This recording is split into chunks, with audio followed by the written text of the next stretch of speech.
কিছুটা স্বস্তির সাথে যখন জীবনযাপন শুরু করেছে, তখন আমরা লক্ষ্য করেছি একটা দল নির্বাচন নির্বাচন নির্বাচন জিকির তুলে অন্তর্বর্তীকালীন সরকারকে ব্যর্থ এবং তাদেরকে অস্থিতিশীল করে যেন একটা নির্বাচনের পায়তারার অংশ হিসাবে এই অন্যায় অপকর্মগুলো শুরু করেছে।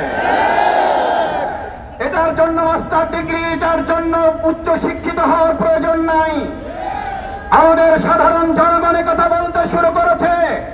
এটার জন্য আজকে শুনলাম সাংবাদিক সম্মেলন করে তদন্তের কথা বলা হয়েছে। এদেশের মানুষ তদন্ত করার কথা বলে, কিন্তু তাদের কাছে একটা তদন্ত আছে। যারা যেন নির্বাচন করতে চায়, অস্থিতিশীল পরিবেশ তৈরি করার মধ্য দিয়ে তারা সেই ঠুনকো নির্বাচনের আয়োজনে সরকারকে বাধ্য করার অংশ হিসাবে এই সমস্ত ষড়যন্ত্র চালাচ্ছে। ওয়ালটন এখন দেশের সীমানা পেরিয়ে পৌঁছে গিয়েছে 50টিরও বেশি দেশে। ওয়ালটন, ঘরে ঘরে, বিশ্বজুড়ে। 9 তারিখে ঘটনা সংঘটিত হয়েছে। আজকে সাংবাদিক সম্মেলন কেন? আমরা সেই দলের কাছে জানতে চাই। 9 তারিখে আপনার নেতা কর্মী হত্যা হয়েছে, আপনার তো সেদিন সাংবাদিক সম্মেলন করে জনগণের কাছে আপনার ঘটনা উপস্থাপন করার কথা ছিল। আমরা মনে করি, জনগণ মনে করে আপনাদের অপকর্ম চাপা দেওয়ার সব চেষ্টা ব্যর্থ হয়ে যাওয়ার কারণে জনগণের চাপের মুখে করে এখন আপনারা মানুষের সামনে এসেছে। আর ভাইয়েরা, আরেকটা কথা বলে শেষ করতে চাই। পৃথিবীর ইতিহাসের সম্ভবত এটা বিরল ঘটনা।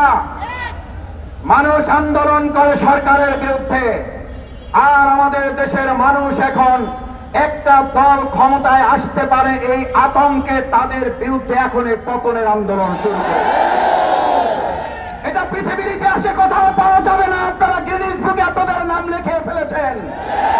আপনারা বড় দল, অনেক বড় জায়গায় পৌঁছে গিয়েছেন। আপনারা ক্ষমতায় যাবেন না তার আগেই জনগণ আপনাদের পতনের জন্য রাস্তায় নেমে গতকাল রাতে গোটা দেশ বিক্ষোভ করে।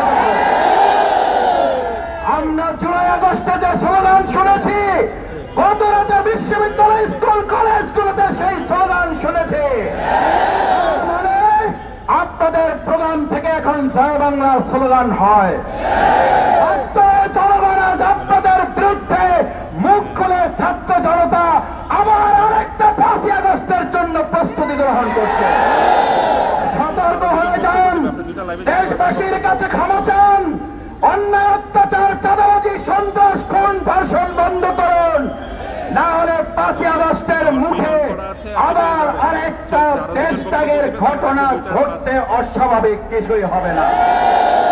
আসুন সম্মানিত ভাই এবং বন্ধুগণ, বাংলাদেশ জামাত ইসলামীর সেই আন্দোলন সংগ্রামের মধ্য দিয়ে একটা সুষ্ঠু, নিরপেক্ষ, অংশগ্রহণমূলক নির্বাচনের জন্য আমরা জনগণের পাশে থেকে এগিয়ে যাই।